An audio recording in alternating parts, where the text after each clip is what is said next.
Hello, and welcome to the Intermediate GMing lecture series. Today's lecture is on atmosphere. So what is atmosphere in your tabletop game? Well, it's the mood and tone of your game, it's how the game feels to your players, it's how your players understand the world to act and react to them. This matters on both a large scale, that is, across your entire campaign, in the world itself, and it also matters on a small scale in, say, certain locations or certain events feeling different in contrast to the large scale. So let's look at large scale atmosphere. The large scale atmosphere of your game is really the default expectations for your players for your game. This is something that you should really be establishing early. It's ideal to really have your first couple sessions really play in the default expectation space, really establishing this large-scale atmosphere for your game's world. In addition to this being established early, these rules that you set should be consistent. And when I say rules, don't think of there's never any post on Sundays in your world, but instead think of how the players can expect your world to react to them. What your players can expect from your world. For example, if your players know that it's very likely that people will be calling the cops immediately, and they're very likely to be arrested if they commit crimes, that's something you should understand about your world, and that does set the tone and make sure that your players understand how the world works. And making sure that that's consistent is key to making sure that your world feels strong and cohesive and is something that the players can work off of.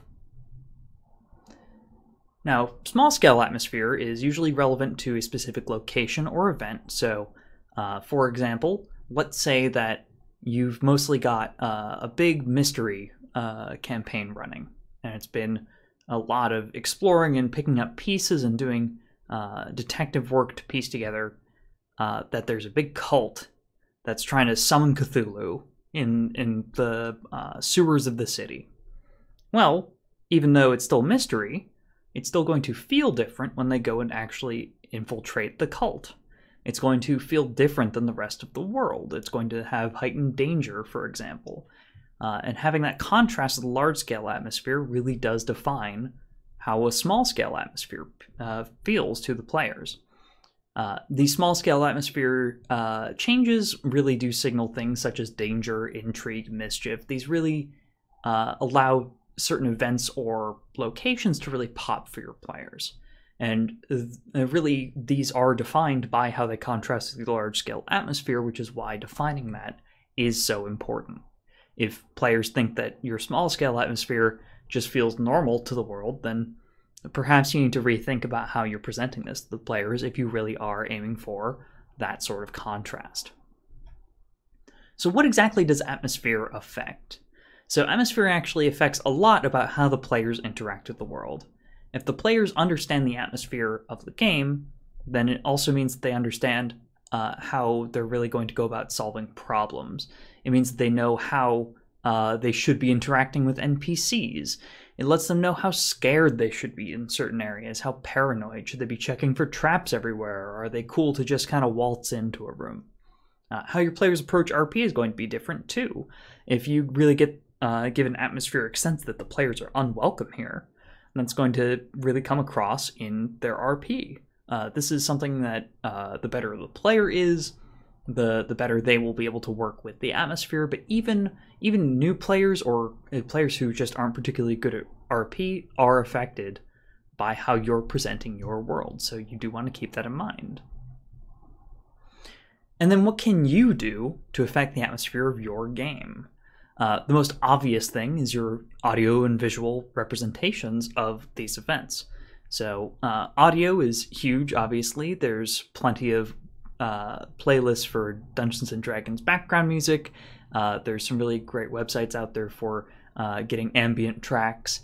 And the visuals, that's your miniatures, that's your board that you're presenting, that's how you decorate your Roll20 map. These all also set the tone for your atmosphere for that session, and potentially for your whole game. And how you're describing the world matters a lot too. If you're somebody who isn't working with a lot of audiovisual stuff, then make sure that your descriptions really get across what sort of area your players are in, or what the world is like in general. If you are really making them feel, if you really want them to feel that the area that they are in is hostile, that the place that they are in is unwelcoming, then make that clear. Make your descriptions dripping with that. Make everything feel harsh and uninviting. And how your NPCs are going to act is also going to affect this as well. Really, NPCs and how they act signals to the player potentially how they should be acting if they're allies. If the NPCs are enemies, then it really sets the tone for how much of a power imbalance there is going on. If an NPC is hostile but clearly scared of the players understand that they can probably get away with some intimidation or might be able to grill them for information.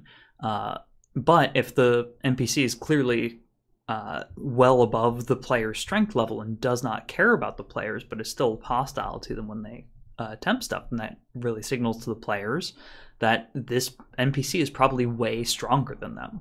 It's someone who really can get away with not thinking of them as a threat. And just another approach to DMing for your game in order to affect your atmosphere is how much you really give your players stuff to work with. So proactive versus reactive GMing. So proactive GMing is saying stuff like, all right, so I assume you guys all walk through the door, which really tells your players it's probably safe to go through the door. The Dungeon Master is expecting that. Really, going into the door is probably where you want to be going. However, if you're reactive GMing and you're expecting your players to be giving every instance of their actions, if you aren't leading them on at all, then that might make them more hesitant. It might make them understand that they need to be careful, especially if this is contrasting to usual proactive GMing. So think about it this way. Let's say your players are visiting a castle. If you've been traditionally proactively GMing them and then suddenly you don't tell them at all and you wait for them on every single action, that means that they're going to need to work together. They're going to be much more alert as players, and that's probably going to come across in how their PCs act, really making sure that they're more alert. So what is the right atmosphere for what you're trying to do? So there's a lot of things that you want to keep in mind, and most of this does affect the large-scale atmosphere of your campaign. So what sorts of players do you have? The longer you know the players in your games, and the more games that you've played with them, the better understanding you have of what environments they really thrive in. And understanding what your players are really good at and where they're comfortable can really influence what you really want to go for your atmosphere. And on a less important note, it also the types of PCs that they bring, what your players bring to the table in terms of their characters, really can affect that as well. Let's say you've got a player who has traditionally played a lot of lighthearted bards and has always done really fun, lighthearted RP, throwing lots of jokes out there. But this time they bring forward a rogue with an edgy backstory and traditionally much darker character. Then that probably signals that they want to play something a little darker, a little off beat from what they usually go for. Keep in mind what sort of plot you're bringing to the table as well. Is this a plot that really fits what the players are bringing to the table? Is it fitting what everybody wants? And if so, how do you want to make sure your atmosphere reflects this plot that you are bringing forward? And then finally, what kind of game do you and your players want? These are both very important questions to be asking, because if you are setting up something that nobody actually really wants, then you probably want to reconsider what exactly you're doing with your game. Maybe reassess that perhaps Call of Cthulhu isn't right for this group.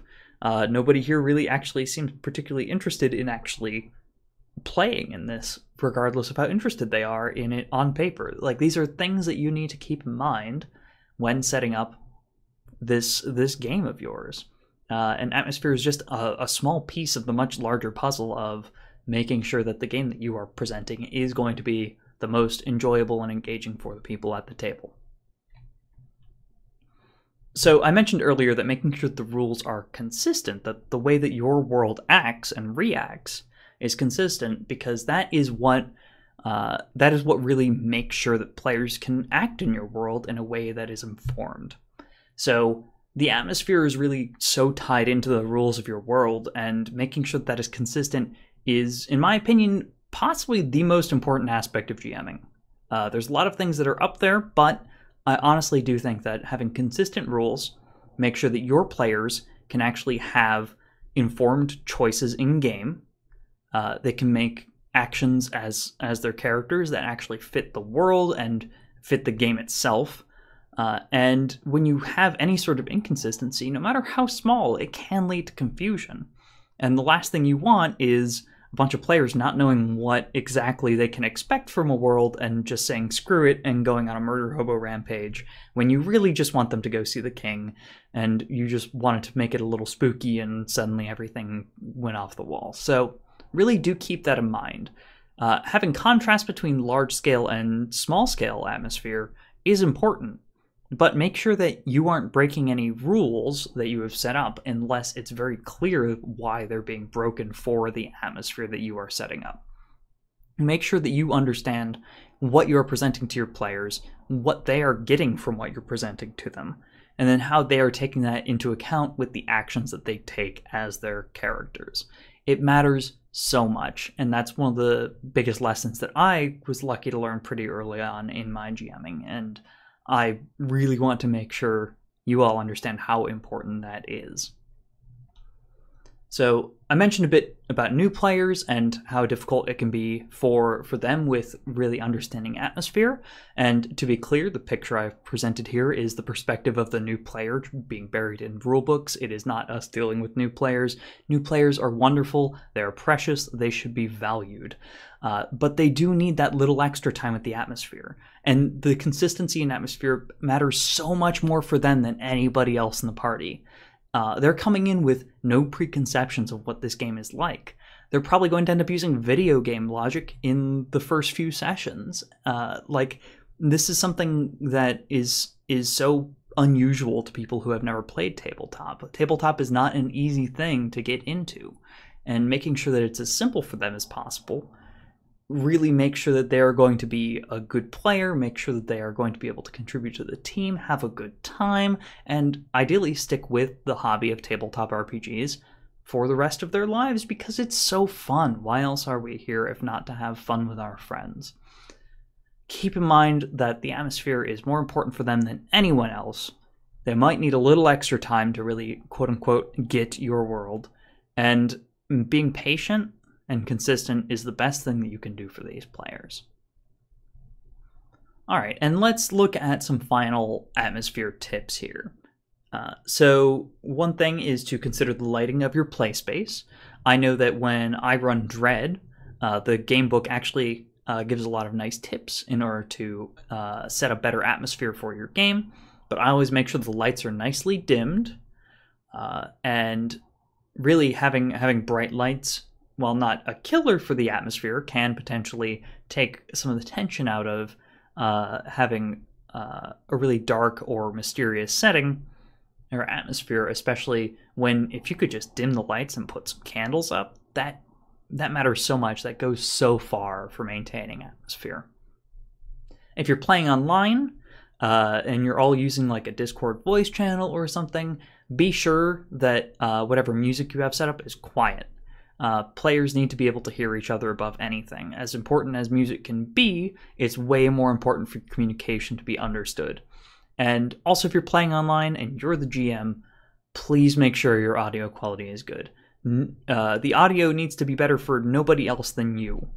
You need to make sure that the audio that you are getting across is crisp and clear, and everybody understands it the first time you say it. Obviously, if the internet connection on their end is a little funky, that's another issue, but you need to do everything that you can to allow your players to succeed in understanding the words that you are saying. And the last thing I want to talk about in terms of atmosphere tips is, and this is something I'm guilty of doing quite a bit, is whenever you let your players see quote-unquote behind the screen, that can really hurt the atmosphere. So what I mean by that is, if In the middle of a battle, you just say, oh, well, these things are just reskinned X from the monster manual. That kind of kills some of the atmosphere. The players thought that they were fighting some wild Mothman thing, and you go, oh no, it's just a fairy dragon. Or mentioning to your players how many times you fudged rolls after a session. These little things can really chip away at your atmosphere a bit. And again, I'm super guilty of this. Anyone who's played with me knows that I really like talking about the stuff that I did have to do behind the screen. But if you can find some GM friends who aren't in your party to talk about it, that's going to be way better for the experience for your players. So thank you so much for tuning in. If you have any questions about atmosphere or have any thoughts about how to improve the atmosphere of your games, feel free to leave a comment below. And I look forward to presenting next time. Thank you so much.